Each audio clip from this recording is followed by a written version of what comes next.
Back in the UK, since the Josh Taylor fight, Jack Catterall, speak to me. How did this fight get made? Well, that's what they offered me at first. They offered me that, and then I said, yeah, I'll take that. And then I think there was going like the Barboza way, and for me, I was trying to get the Matias fight, but he lost, and then I was like, all right, whatever, let's get Pyro, and then they said no to the Pyro fight. So, we here, we back at Jack Catterall, and I think it's a great fight because I think it's a big fight, just not for me, but for both of us. I want to be a three-time champion. He wants to be a champion, and this is the route for both of us to get there. So this is a big fight. I mean, like you mentioned those names, Pyro, Matias, you were trying to get straight into the world title shot after that fight, you being a world champion, but you feel a win over Jack Catterall gets you that world title shot. Yeah, I would think so. I would hope so. Not looking forward because I don't want to look forward to stuff like that. But yeah, I think that after this, get past this like I'm supposed to, and yeah, a world title should be right there again. It's, in terms of Jack Catterall, he just coming off that win against Josh Taylor. A lot of people thought he should have won the first fight as well, but getting that win over Josh Taylor, how do you assess his performance?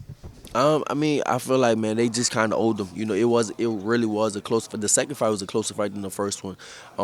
I feel like, man, Josh Taylor pressed the action. He did more. He probably could have deserved the win, but it's like they owed him. You know what I'm saying? They owed him, and that's why, I feel like that's why they gave it to him this time. So you felt Josh Taylor won that fight?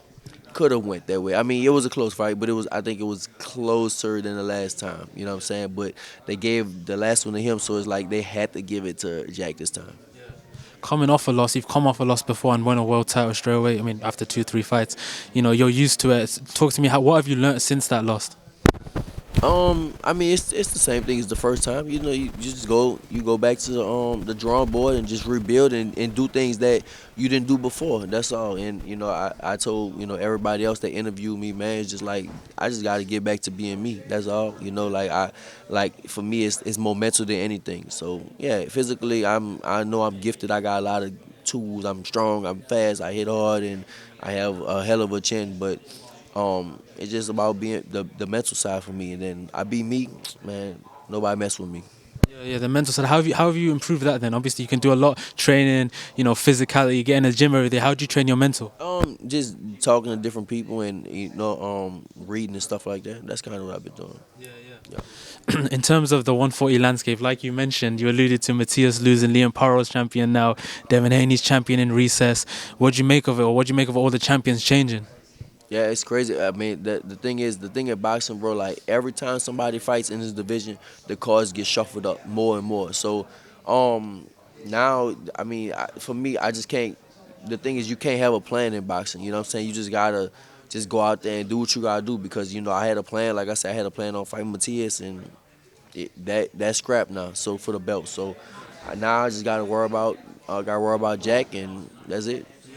I want to hear your thoughts about a big story at the 140 division is Ryan Garcia, his whole suspension. He's suspended for 1 year. He took a deal with the New York State Athletic Commission. What do you make of it all? That's a circus, bro. Like that whole situation, everything going on is a circus. I mean, I don't know, man. I saw Devin dancing and all that, bro. All that's just like it's crazy, bro. It's just a circus over there. It's just the stories get wilder and wilder. So I don't know, bro. It's like I said, it's crazy shit over there. I mean, yeah, you did mention Devin dancing when he heard the news Ryan was getting suspended. The fight became a no contest. Do you believe Ryan Garcia? Do you think it was a tainted supplement? Honestly, I don't know what to think. I don't know if it was. I mean, bro, like sometimes it's like, man, Ryan seems like he's normal. Then sometimes it seems like he's just not normal. Something is going on with him. So I don't know. I really, honestly, don't know what to believe. I don't know. In the past, I heard you allude to that this was karma cashing up to Devin for what he's done. What exactly is that? What do you feel Devin's been doing wrong? Well, I mean, so with my fight, we fought in California, and he was just like way too big. He wasn't supposed to, and the fight really wasn't supposed to happen. And it's just like, yeah, he did what he did to me. Basically, Ryan did to him. The weight stuff. I know Ryan missed on purpose the 3 pounds on purpose so he can come in big, and that's the same thing kind of Devin did. So that's what I feel. Now the Ostarine stuff, whatever he got caught with, I don't know about that. That's a whole nother subject. We caught up with Henry Garcia, Ryan's dad, yesterday, and he was concerned for Ryan. He was saying, Ryan needs therapy. He still says he's innocent, but he needs help. What advice would you give Ryan Garcia in that space? Go get help, man. Go get help. I feel like he might just be too young with too much money or something like that. It's just like go get some help, man. Go see somebody. Go get some help.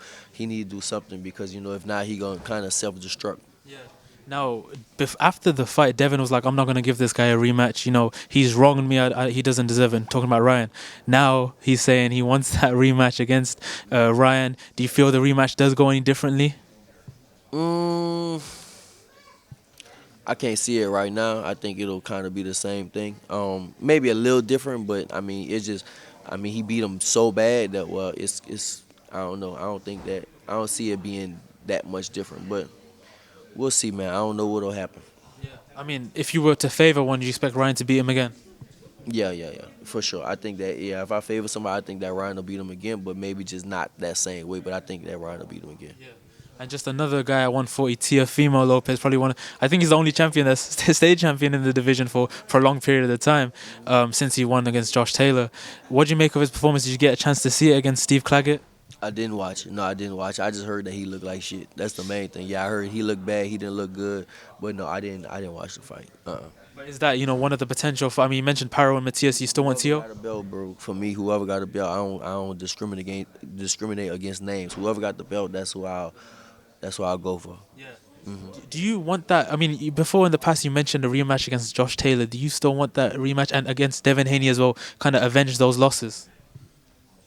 Yeah, but like I said, man, I'm going more for legacy and stuff. Like I'm going for the belts. I feel like Josh Taylor might be shot right now, so I don't even know if that's a fight I would even consider right now. I mean, nah, I rather maybe the Devin. I don't know what'll happen with him if he keep the belt and stuff. Maybe like a Devin, but like Josh Taylor, feel like he might be shot right now. So, um, yeah, but right now I gotta focus on Catterall over there. Yeah, definitely that focus on Catro. Just one more thing about that in terms of after the fight against Devin, I remember you were suggesting moving to MMA, right? Doing an MMA fight. I mean, that would do a lot for your legacy. Not many boxers have crossed over and done well in MMA. I mean, Clarissa is one example. But are you still looking at the MMA? Nah, not right now, bro. I think what I would want to do is like the bare knuckle boxing. I kind of like that. I do want to do that one day, but for me, man, like right now, my goal is to be a 3-time champion. So that's what I'm focused on. Because if I feel like, man, if you focus on doing MMA or you focus on the bare knuckle stuff, then you won't be able to focus on boxing. So right now, I just want to focus on boxing. Then I get to that after. Just final question from me. How does this fight end against Jack Catterall? I'm gonna win. Listen, I beat me. I have no troubles. Regis Prograis coming. I have no troubles.